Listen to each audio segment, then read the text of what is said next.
Hi, my name is Pragya, a Vedika scholar from the class of 2023, and I'm here to share my placement journey with you all. From a very young age, like even before 12th, I had my eyes set on cracking this Union Civil Services exam. I started preparing right after I graduated from Miranda House. That this was back in year 2017, and I prepared for a good amount of time. To be precise, 4 years. And I gave multiple attempts. I also appeared for the State Civil Services exam during that time. It did not happen the way I had imagined it to, and that's when I thought that I should look for other opportunities. Until that time, I had only thought about civil services. I did not even think about any other option, being a doctor or taking engineering as a career option. My entire life revolved around that. So the first year went into just understanding the syllabus, the exam. I did not appear for the exam the very first year because I was so overwhelmed by the amount of things, the number of topics, the subjects that I had to cover during the first year. Second year, I gave my first attempt. And by then, I started, because it had already been 2 years, I started feeling that, I should have a backup. By then, I had started thinking that, I should have a backup. But then I did not think about anything else. So I did not know what to do. But I kept going on. My parents told me that Pragya, keep going. You have put in enough time and energy, so maybe next year it'll happen and everything will go as planned. But yeah, that didn't happen. So by fourth year, that saturation came in, and I was like, I need to do something else. I was just stuck in a monotonous, my day used to begin at 5 o'clock in the morning. I used to study, take breaks in between. I just used to get up for having lunch or talking to my mom in between. And then again, I used to. So I feel like 4 years I spent on that one study table and chair. Wahan pe reminders I would put, ki, you can do it and this and that. But I think it was a very foolish decision as well. I mean, it's a gamble. See, friends who have cleared the exam, they are in the services, and when they want to improve their ranks, they sit for the exam again, but they're not even able to clear prelims. A person who has cleared the three stages, and that person is not even able to clear the prelim stage when he or she is trying to improve their rank. So I think it's a gamble, and it's a very foolish decision to just go in. But I was so influenced by my uncle. I told you. So he's in the services, and I had seen him, the kind of life and the kind of impact that he was making. I was so impressed that I just did not think about anything else. And my parents also did not know better that there are other options, way better options, and I should go for them. But so it started with me.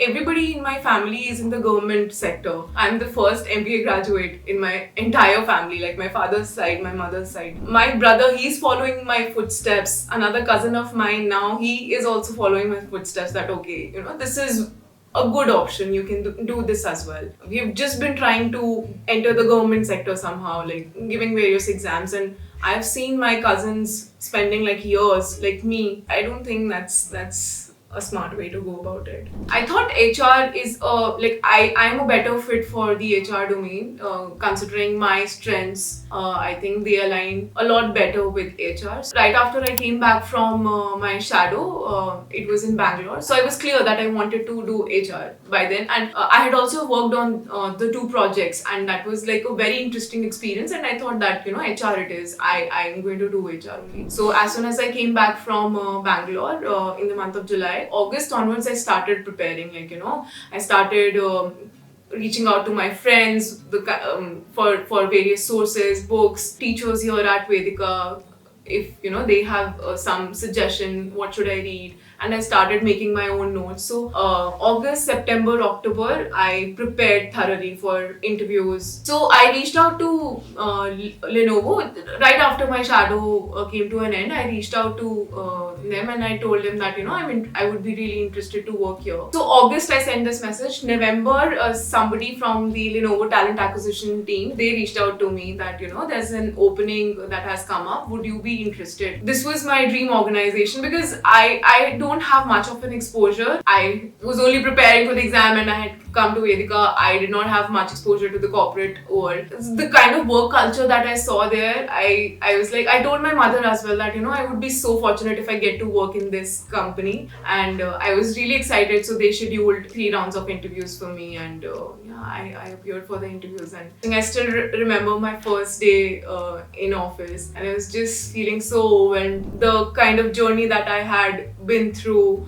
and how I was there, I was standing there. So I mean, it had hit me like, okay, like I have done something. And when I was there, how I was exposed to such seasoned female leaders who were at such senior positions, that was a great exposure. And I also got to work on 2 very exciting projects.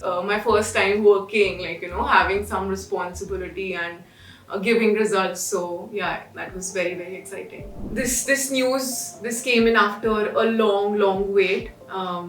And yeah, when the news came in, I was really excited. It was like unbelievable, like I made it, I did something good.